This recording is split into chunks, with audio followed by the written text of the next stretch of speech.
The sun hung low in the sky, casting a warm golden glow over Helen's apartment. She stood motionless by the window, her eyes unfocused as she stared out at the city below.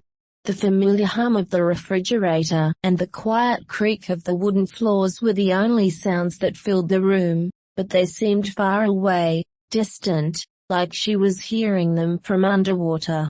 The engagement ring on her finger, once a beautiful promise of a future full of love and shared dreams, now felt like a weight that was sinking deeper into her chest with each passing second.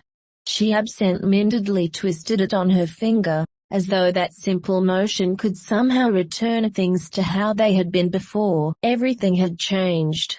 It was supposed to be a symbol of commitment, but now it represented only lies and broken trust. She tried to remember the last time she had felt truly happy, when she and Matthew would laugh about something silly or talk about their plans for the future. Those memories now seemed distant, as though they belonged to someone else. Helen couldn't stop replaying the images from earlier that day in her mind, the betrayal, the shock, and the gut-wrenching realization that everything she thought she knew about Matthew had been a lie. Just hours earlier, Helen had walked into a restaurant, expecting to find Matthew waiting at their usual table, ready to celebrate the wedding that was just a month away. Her heart had fluttered with excitement, the thought of finally making their union official filling her with joy. She had imagined that this dinner would be filled with talk about their upcoming honeymoon, the wedding details, and everything they'd planned together. But as she walked into the restaurant, something in the air had felt off. The familiar scent of the candles and fresh flowers, which usually calmed her, only seemed to heighten her sense of unease. Her steps had slowed, her stomach tightening with an unexplainable dread, but she had brushed it off. It wasn't until she saw them, that sickening moment when everything in her world shifted. There, across the room, Matthew was sitting at a table with another woman. The way they were laughing, the ease with which they touched each other, it was too intimate, too comfortable. It wasn't just that he was with someone else, it was the familiarity in their interaction, the way he looked at her, the smile that she had once thought was reserved just for her. Helen's heart sank, her thoughts swirling in a haze of disbelief.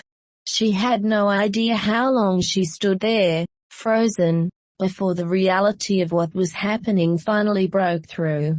Matthew wasn't just busy or distracted, he was leading a double life. And the most crushing part, he had been lying to her the entire time. The pain of that realization hit Helen like a wave crashing against the shore.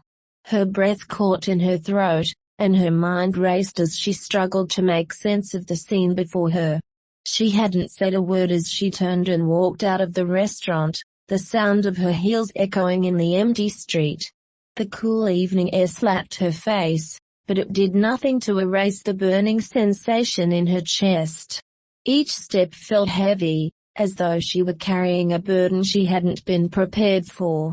She didn't know where she was going or what she was supposed to do next. All she could think about was how everything she had believed in, the love she thought they shared, the plans they had made, the future they had dreamed about, had been shattered in an instant. How could she have been so blind? How could she not have seen the signs? She had trusted Matthew completely, and now it felt as if the ground beneath her had disappeared. She had believed that they were building something real, something strong, but now, it was all just a house of cards, crumbling at her feet. When she finally made it back to her apartment, she collapsed on the couch, her hand instinctively reaching up to touch the engagement ring, but it only made her feel worse. She had no idea what to do with it anymore. It felt foreign to her now, a symbol of a love that wasn't real. As Helen sat on the couch, trying to gather her thoughts, there was a sudden knock at the door. Her heart skipped a beat, and for a moment, she wondered if it was Matthew, maybe with some half-hearted apology, trying to explain himself. But when she opened the door, it wasn't Matthew standing there. It was Ben. He looked different somehow, his usual easygoing smile replaced with a look of concern, his posture stiff and hesitant. He stepped inside without waiting for an invitation, and Helen noticed how carefully he moved, like he wasn't sure how to approach her. Ben had always been Matthew's best friend, a quiet presence in the background of their relationship, someone Helen had never thought much about. He was kind, always polite, but he had never been someone she relied on or confided in. So to see him standing there now, his face filled with a mix of guilt and sorrow, was jarring. She hadn't expected him to be there, and she certainly hadn't expected to hear what he was about to say. "I'm sorry, Helen," he said softly, his voice thick with regret. "I never meant for any of this to happen." Her stomach churned. He knew. Of course, he knew. Ben had always been close to Matthew, and if anyone had known about Matthew's secret life, it was him.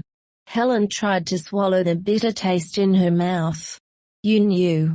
she asked, her voice coming out in a half-whisper, barely able to believe it. Ben nodded, his eyes dropping to the floor. "I did. And I tried to get him to come clean to you. But he wouldn't listen, Helen. He never listens."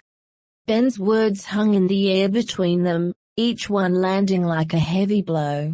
Helen felt a sharp pang of betrayal.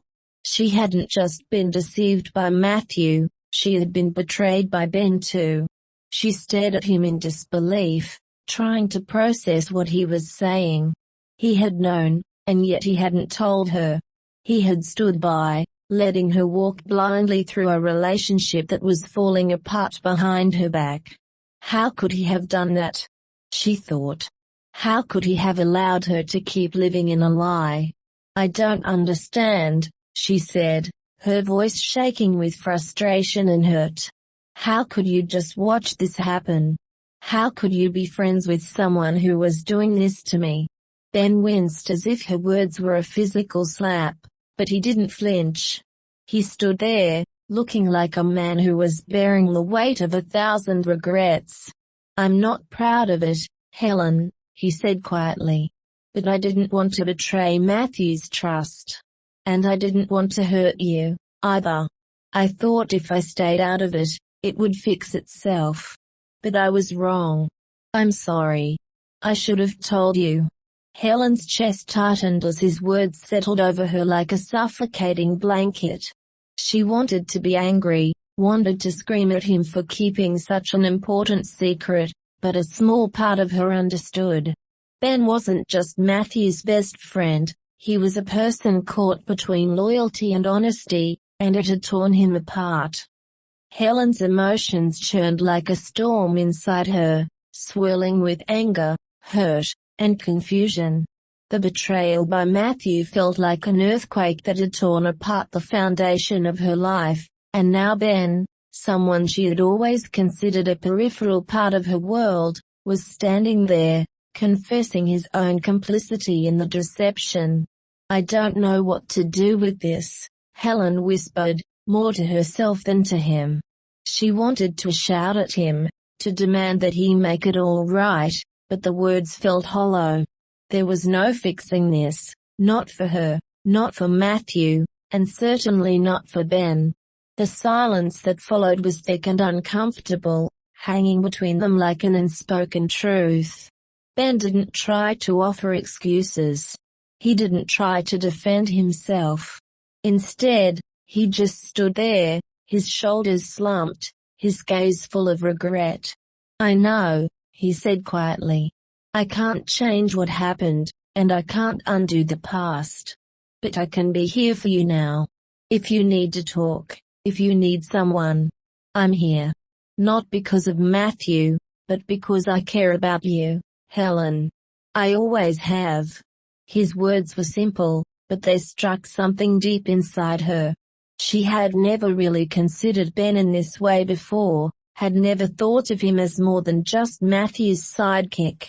But now, in this moment of pain, his presence felt like a lifeline. She wasn't sure what she wanted or needed, but for the first time in a long while, she didn't feel so alone. She met his gaze, the sincerity in his eyes slowly breaking through the fog of her emotions. Maybe there was something more between them. Maybe, just maybe, there could be something real after all.